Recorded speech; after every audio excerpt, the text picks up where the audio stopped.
ny mofinaina isan'andro atolotry ny mpitandrina rakotina valina maoly.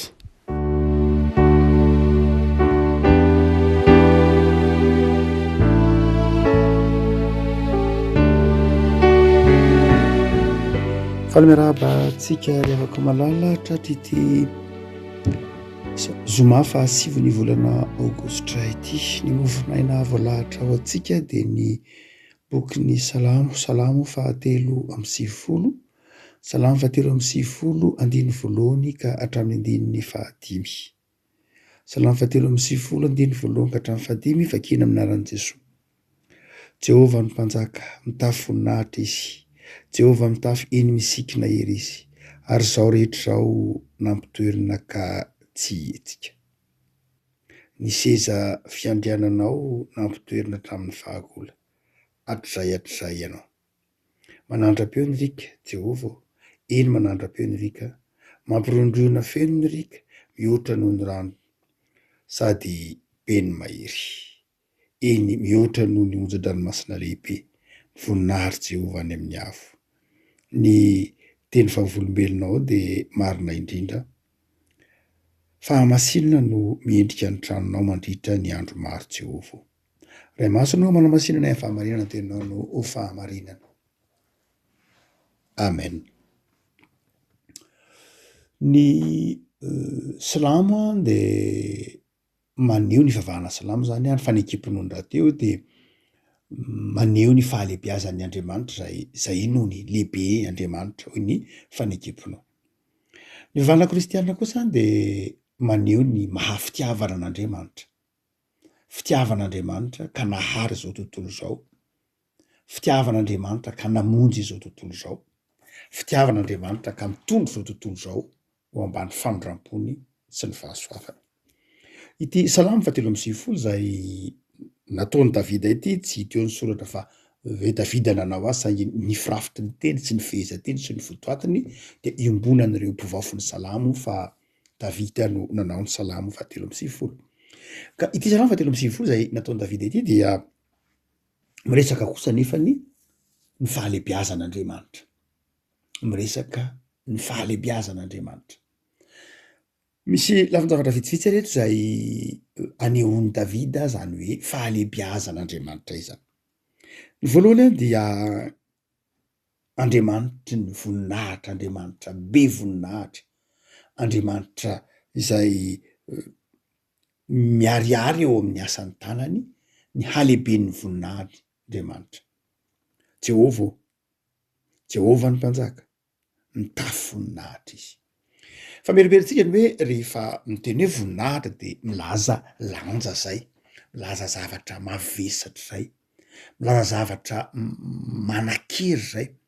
Dia eto dia asehon'ny salamo fa voninahitra Andriamanitra, mitafy voninahitra Andriamanitra. Rehefa miteny hoe mitafy voninahitra dia milaza fahatsarana sy fahafenona zany. Hitantsika ao amin'ny fiovantare nataon'i Jesosy, hitantsika ao amin'ny bokin'ny fianatsarana sinoptika hoe rehefa niakatra tany tendrombohitra Jesosy nitondra any azy telo miraha any Jakoba sy Jaona ary Petera dia rehefa niakatra tany tendrombohitra izy dia niova-tare io ny filazan'ny bokin'ny sinoptika azy izay asehon'ny sinoptika fa zavatra tsy nahazatra.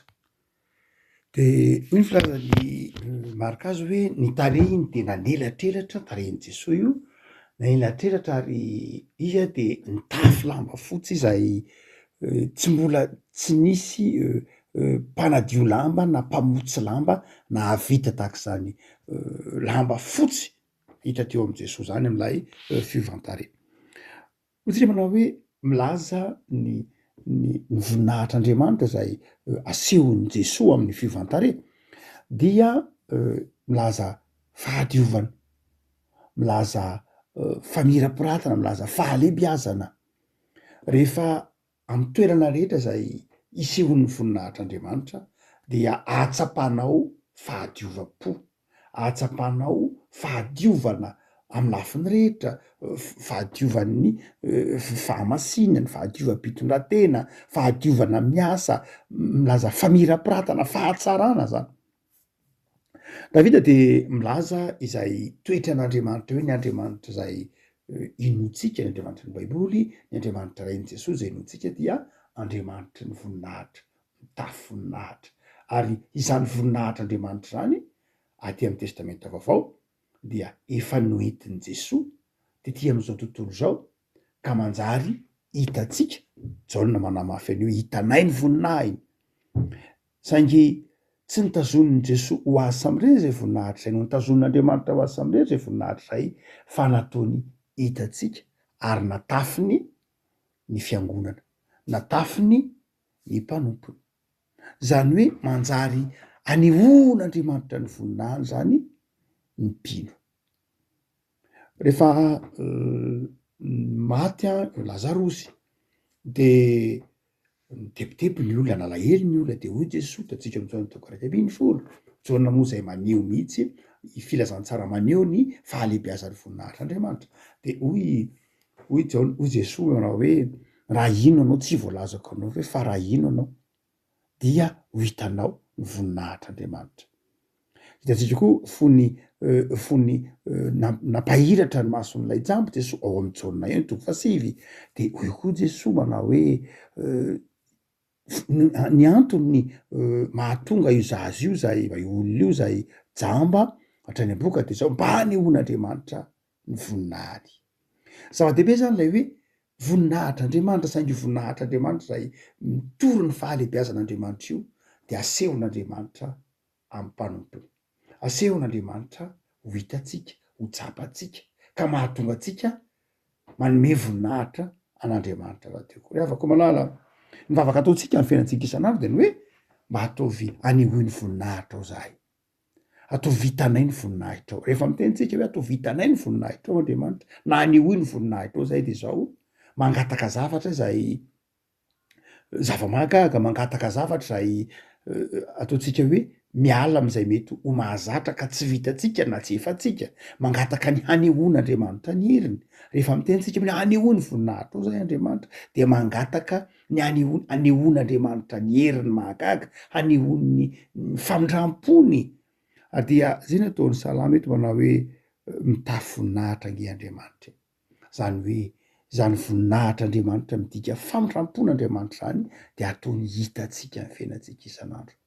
Afako itsika protestanta de mivoy ny hoe ho an'Andriamanitra ny voninahitra. Saingy zao aza adinoina fa io voninahitra io de an'Andriamanitra, saingy io voninahitra io dia nataon'Andriamanitra eo amin'ny fiangonana, nataon'Andriamanitra hitatsika ao anatin'ny finoana, nataon'Andriamanitra tsapatsika ao anatin'ny finoana. Ary zay mahatonga ny Davida eny miteny hoe mitafy voninahitra ianao, satria nampahitan'Andriamanitra ny voninahiny izy. Noho zany de enao koa afaka mahita ny voninahitr'Andriamanitra. Isika rehetra de afaka anehoan'Andriamanitra ny voninahiny. Saingy zao inona no andrasan'Andriamanitra mba hanehoan'Andriamanitra ny voninahiny zay tafiny sy natafiny an'i Jesosy ary atafin'ny mpino de zao ny finoana, ny fahatokiana azy sy ny fanetretena. Fa ny faharoa ny fahalehibiazan'Andriamanitra sy eo amin'ny salamy telo amby sivifolo eto dia Andriamanitra zay miazona izao rehetra zao. Lehibe Andriamanitra ka miazona ny zavaboary, tsy hozongozona, miazona ny zavaboary, tsy ho rava. Ny Genesis toko voalohany, raha toa ka mamaky ny Genesis toko voalohany tsika de io ny boky Genesis toko voalohany manao ary tany tamin'ny voalohany de foana, tsisy endrika, chaos. Fa rehefa niditra tsehatra Andriamanitra dia niteny hoe misy mazava. Ny fidirana Andriamanitra antsehatra teo amin'ny asan'ny tanany, teo amin'izao tontolo zao de nahatonga fahariana. Ary rehefa tsy eo zay fidiran'Andriamanitra antsehatra zay, rehefa tsy eo ny tenin'Andriamanitra de miverina lay chaos. Zany hoe amin'ny bokin'ny Genesis de zao ny tenin'Andriamanitra no nahatonga ny zavatra rehetra isy sy miazona zao rehetra zao. Raha tsy eo ny tenin'Andriamanitra dia miverina ao anatin'ny fahafoanana, tsisy endrika na ny faharavana izao tontolo zao. Ary rehefa miteny hoe tenin'Andriamanitra isika, hitatsika eo amin'ny bokin'ny filazantsaraky ny Jaona dia logos, lay tenin'Andriamanitra lay fahendren'Andriamanitra de Jesoa io. Jesoa hoy Jaona no misy mpiainana. Jesoa no miazona zao rehetra zao. Jesoa ny tenin'Andriamanitra, ny fahendren'Andriamanitra. Jesoa lay zanak'Andriamanitra no miazona zao rehetra zao. Miavako mety mizongozona zany ny fiainan'ny olona rehefa tsy eo Jesoa e. Mety tsy maro toerana ny fiainan'ny olona rehefa tsy eo Jesoa e. Izay rehetra ataontsika na inona tsy maro toerana, mety rava rehefa tsy eo Jesoa e. Jesoa zany lay miazona zao rehetra zao. Jesoa lay miazo fijalian'i Kristy, ny finoantsika an'i Kristy, zany no miazona antsika tsy hozongozona. Tsy hoe lalànan-javaboary tsotra fotsiny hoe matonga mipetraka daholo reo planety reo, reo galaxie reo, mipetraka amin'ny fahasalamana, milamina tsara ny fiainana teo ambonin'ny tany, de lalànan-javaboary zany. Tsy lalànan-javaboary, fa iza miazona an'zany rehetra zany? Ny tenin'Andriamanitra. Iza le tenin'Andriamanitra? Jesoa. Jesoa zany miazona zao rehetra zao. Ary mahatonga ny Paoly amin'ny Kolosiana manazava an'io Filipianina koa Paoly manazava ny fahalebiazan'i Jesoa. Hoe Jesoa angely no andolian'ny loharika rehetra. Jesoa ny miazona rehetra zao. Tsy hetsika satria Jesoa no misy mpiainana. Rehefa malala manana an' Jesoa ianao. Manana an' Jesoa tsika satria mino an' Jesoa.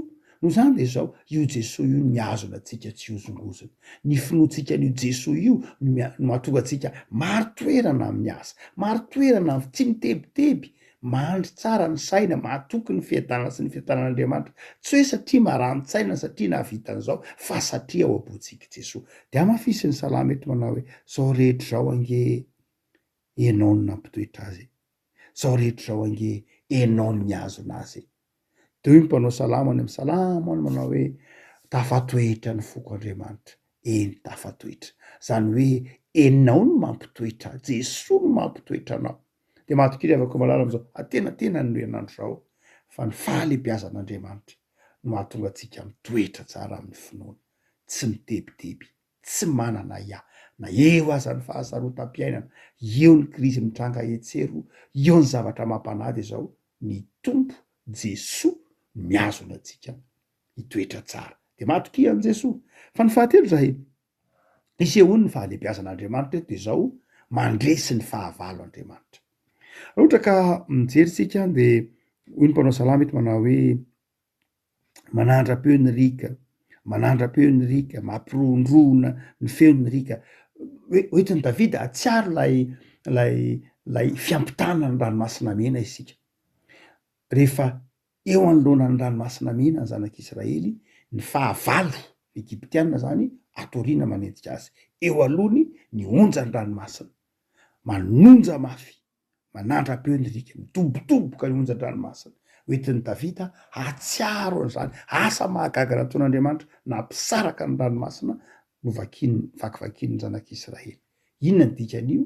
Ny fahavalo, nangina ny fahavalo, tabataba ny fahavalo, manandra-peo ny rika eto na ny ranomasina de tsy inona akory fa sarin'lay fahavalo, sarin'lay zavatsarotra, sarin'lay zava-manaingana tsy maintsy ho vakivakin'ny zanak'Israely, sarin'lay zavatrarotra tsy maintsy ho vakivakinao, sarin'lay tsy fahasalamana, sarin'lay tsy fahampiana, sarin'lay fahasahiranana, sary maneho ny zavatra zay tsy maintsy ho lalovanao nefa sarotra. Zay ny dikany hoe manandra-peo ny rika. Ary le rika tsy hoe lay zavatsarotra tsy hoe mora, fa mampitahotra, mampangorohoro. De nefa asehon'i Davida eto fa mihoatra noho ny onjan-dranomasina lehibe, ny voninahitra Jehova. Re afaka asehony ty salama fahatelo amby sivifolo ty, fa resy ny fahavalo, resy lay zavatsarotra, resy lay zavatra mampahory noho ny inona, noho ny fahalebiazan'Andriamanitra, noho ny fahalebiazan'i Jehova. Ary dia hitatsika ao am' Jesoa nge io hoe tsaroantsika tsara ny nampanginany Jesoa ny tafio-drivotra, ny nampitsaharany Jesoa ny tafio-drivotra, nampitsaharany Jesoa ny onjan-dranomasina, ny nitetezany Jesoa, teteziny Jesoa ny ranomasina, ny onjan-dranomasina.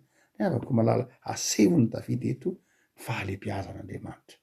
Ary izany fahalebiazan'Andriamanitra zany dia efa noentiny Jesoa iainany iainanao efa noentiny Jesosy ty amin'izao tontolo zao hitanay zany Jesosy zany ry apôstôly ry Petera hitanay ny voninahitra zany Jesosy zany niaraka taminay zany Jesosy zany hitanay izy nitetiny ranomasina ka nahoana ianao no matahotra ry havako nahoana ianao no mitebiteby nahoana ianao no mitanondrika nahoana ianao no kivy eo anatrehan'ny zavatra maro samihafa mpanjiny ny fahalebiazan'Andriamanitra fahalebiazan'Andriamanitra zay manjary fitiavan'Andriamanitra mpanjiny ny fitiavan'Andriamanitra fa tsy ny fahavalo tsy ny zava-tsatra tsy ny zava-manahirana akory ny tompony teny farany fa Jesosy zay ao am-ponao ary ny farany indrindra zay maneho ny fahalebiazan'Andriamanitra dia ny fahamasinan'Andriamanitra hoy ny andinin'ny farany andinin'ny fahadimy ny fahamasinana no miendrika ny tranonao mandritra ny androm-baro Andriamanitra lehibe Andriamanitra lehibe zay maneho ny voninahiny amintsika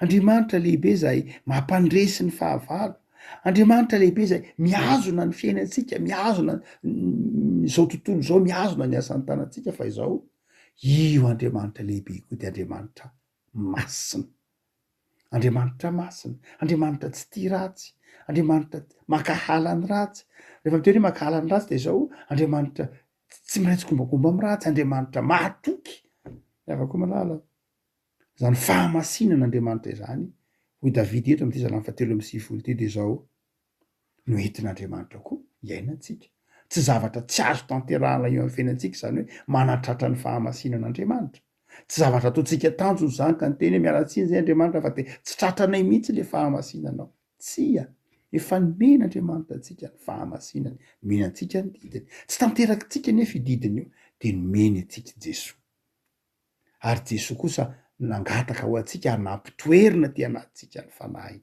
dia manjary zavatra azontsika iainana ny fahamasinan'Andriamanitra manjary tsapantsika ho fifaliana ny fiainantsika noho ny fahamasinan'Andriamanitra matahotra antsika ilay ratsy matahotra antsika ny devoly tsy satria tsika matanjaka fa satria masina isika satria mitoetra atao anatintsika ny fanahy masin'Andriamanitra dia matahotra antsika ilay ratsy matahotra antsika tsy mahakasika antsika ny ratsy tsy manimba ny fiainantsika ny ratsy zay mahatonga antsika tsy matahotra ohatra hoe lolo hoe mosavy tsy zany no mibaiko ny fiainantsika satria efa no hamasinina isika efa no hamarinina isika satria atao anatintsika ny fanahy masin'Andriamanitra dia manjary manana fiainam-pahamasinana antsika dia matahotra antsika ny fanahy ratsy rehetra zay tsy masina eto amin'ity ataontsika hoe ny fanahy ratsy zay mety iresahany ny olona ny andavanandro ny olona loatra satria misy karazam-panahy maro aty amin'ity zao tontolo zao ty hoy Jaona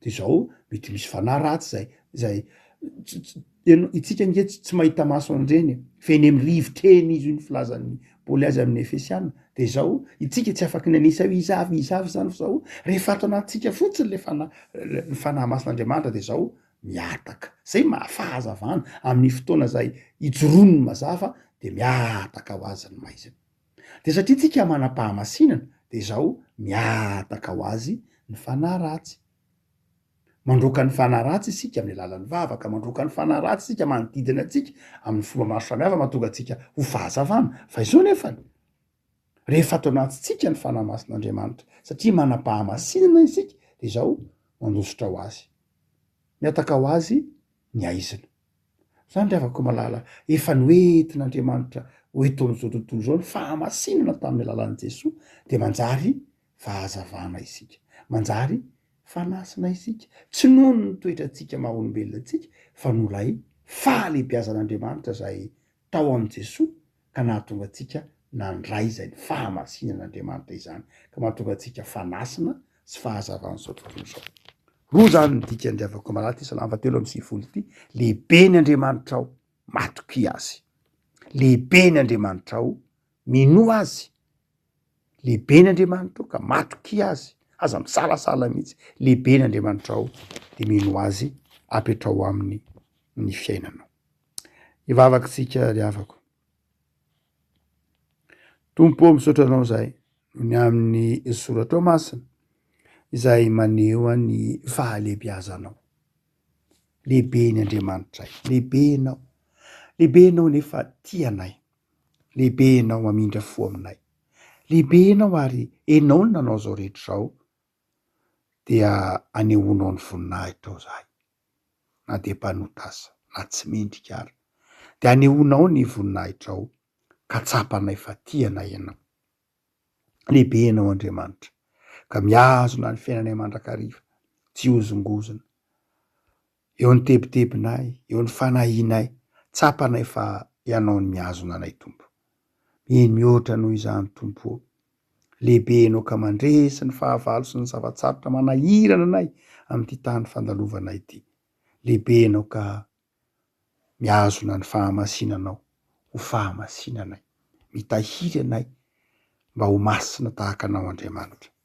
Tompo, misaotra anao zahay fa tsapanay, fa Andriamanitra azo na itokina amin'ny fotoana rehetra ianao, Andriamanitra ianteherana amin'ny fotoana rehetra ianao, dia amindreo fo zahay Tompo. Aza mahafoy mahasaraka anay amin'ny fiainana isan'andro, mitoery aminay Tompo tsara. De jereo ny asanay, jereo ny fanoloran-tenanay isan'andro, manjaka Jesosy antomponay. De zay rehetra fantatrao fa mahasambatra anay Tompo, de omeo anay na tsy voataky ny vavanay ary. Amin'ny anaran'i Jesoy Kristy mpamonjy. Amen.